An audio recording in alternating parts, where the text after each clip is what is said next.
So we are talking about the 3 C's, man. We're talking about clarity, credibility, and confidence. Excellent. Clarity, credibility, and confidence. So when you talk about clarity, what do you mean by that? Clarity on how you define yourself.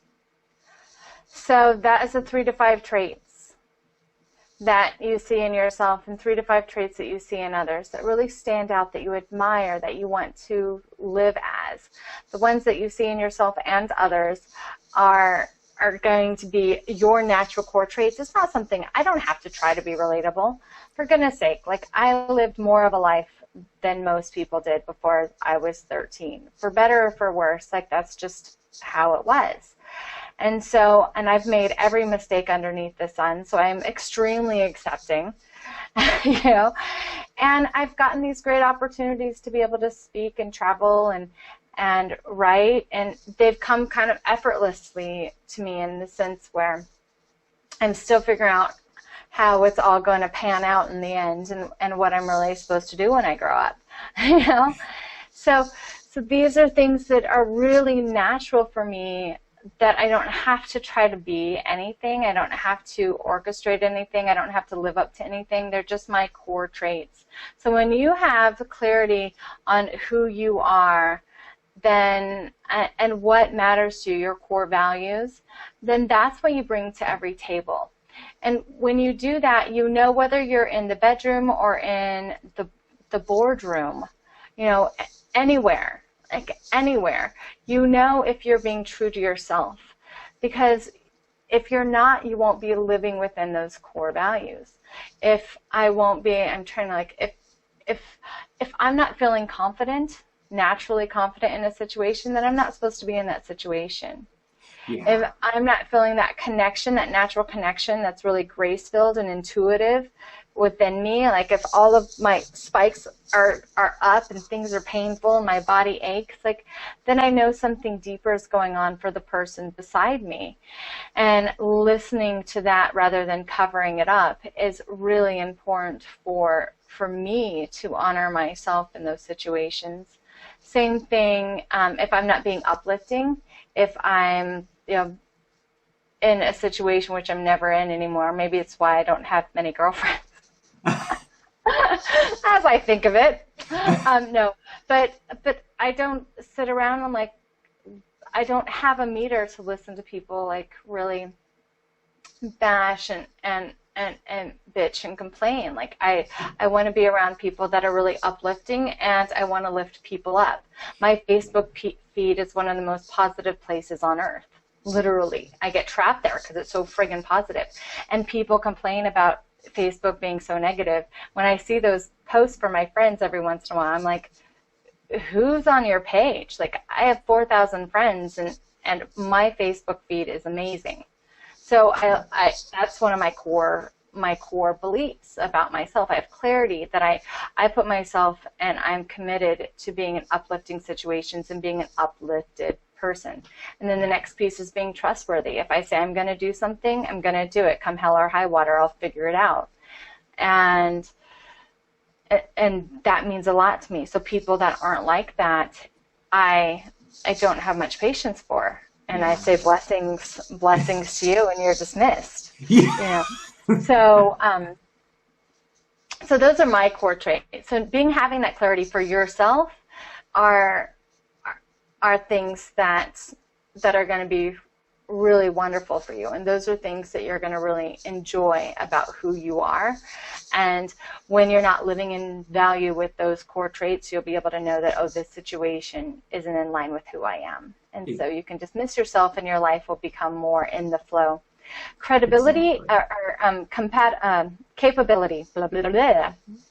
Capability is the next piece. And it's different than credibility in the sense that we can go out and we can get certified in whatever. We can get our doctorate in whatever.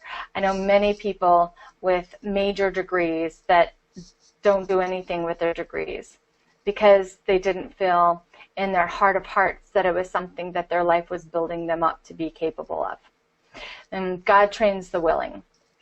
So capability is what you're great at, knowing what you're great at.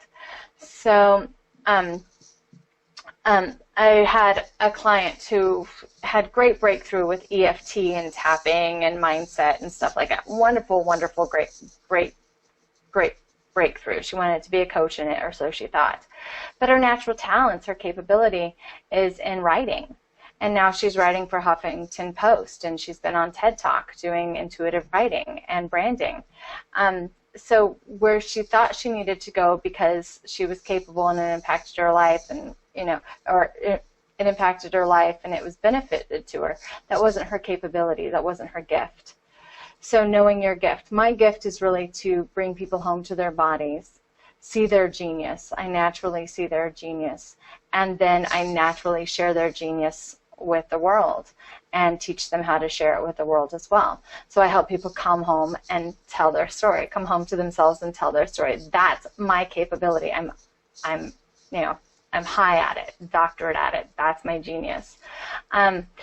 But for years I thought that because of my mission and my heart, my story, being a trauma therapist, was where I needed to be, and that's where I focused. But I wasn't really capable of that because I didn't have the capacity to let people continue on their story. Right.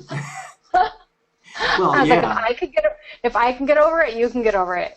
Cut the crap. Yeah. And it's, know, to interject for a second, it's kind of like the difference between coaching and mentoring. I mean, in our field, a lot of people want to be coaches, but if you coach people the right way, you're asking them a lot of questions, and you're letting them find the answers on their own. But if you don't have patience for that, then it's great. Learn how to be a great coach, but call yourself a mentor instead. I mean, if you want to tell people what to do, call yourself a mentor and let them understand that what they're getting is mentoring, not coaching. So we've got clarity, we've got capability, and then you move into confidence, right? That was your third C. And give us a quick overview. There's one of your clients calling right now. So you picking up the phone right now? Yeah, put it down. Antiqua's busy. We're doing an interview. I'm hanging up.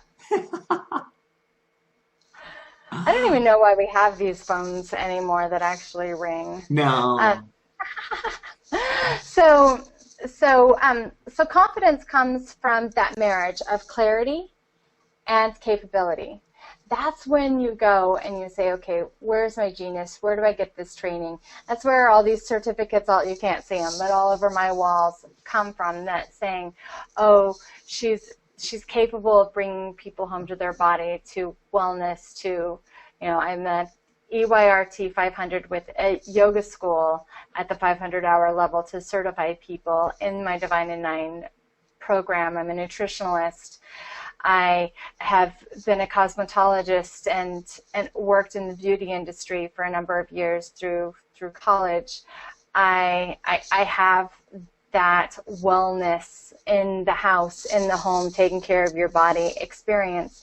I'm also certified in EFT and CERT and mindset and therapy and yoga therapy and trauma therapy, and so, you continue on into the schooling to gain the confidence, and then, of course, my coaching certifications and lifestyle design and things like this to say, okay, now I have the confidence, the worldly confidence, to take who I am and what I'm capable of, my natural gifts, my natural talents, and put it into the world and shine the brightest.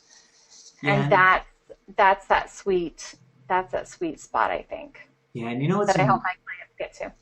Epic. And it's amazing because when when you get the clarity on the direction, and when you know you have the capability, and you have maybe some outside validation, but you really in your heart and soul know you have the capability. The amazing thing is, as you build the confidence, it goes from initially maybe some arrogance. People think you're saying that you're great and they haven't experienced yet, to as people experience what you're good at doing because you've gotten clear and because you're capable, and then the compliments start coming in, then all of a sudden it just becomes confidence. and you don't have to be like, you know, the person who wants to be the center of attention, that's trying to overcome a deficiency. You know, it's kind of, you know, you don't Yeah, need to that's be like a faux confidence. That's a exactly. faux confidence. This is a confidence that's like deep in, that you build from. Like, I just went through the academy with Gina DeVee, another coaching certification. I went through divorce this last year, and it was just like, okay, you know, go back to school. That's what you Yeah. do. You go back to school when you go through divorce. And I could either get my doctorate in positive psychology, that made sense, or I could go to this teacher training and or coaching training and travel the world. And I decided, let's do the travel the world coach training anyway. And it was intense. It was beautiful. It was a lot of coaching hours, a lot of homework, a lot of work. I mean, I'm very impressed with her program.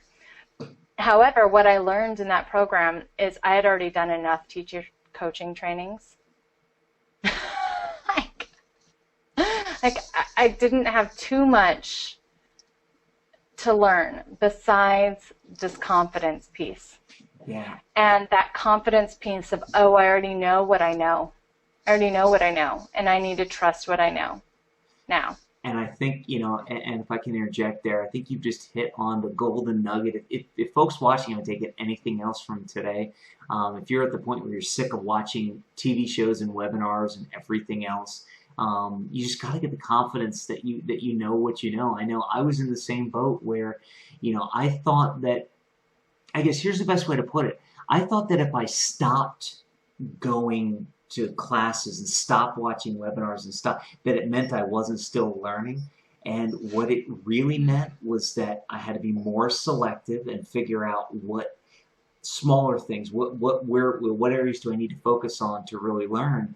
And it meant that, yeah, you know, there was that, you know, it meant that the wealth of knowledge was there. I just had to be confident in using it. I mean, like I said, I went through, you know, exactly the same thing where you're going, you know, well, wait a minute, you know, I have to go to all these things because that's what everybody says, that if you're in this industry, you just have to keep going to conferences. And eventually you got to realize that, where do you want to be? Do you want to be the person sitting in the seats of the conference, or do you want to be the person giving the conference? And for you watching, it's the same thing. Maybe it's not conference, but it's the same thing.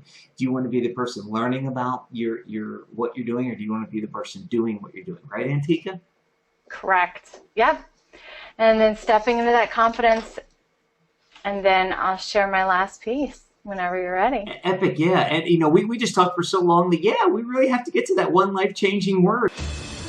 To watch the rest of this epic episode now, click on the link below the video. Do it now, you'll be glad you did. Are you still here? What are you waiting for? Watch the rest of this epic episode now by clicking on the link below the video.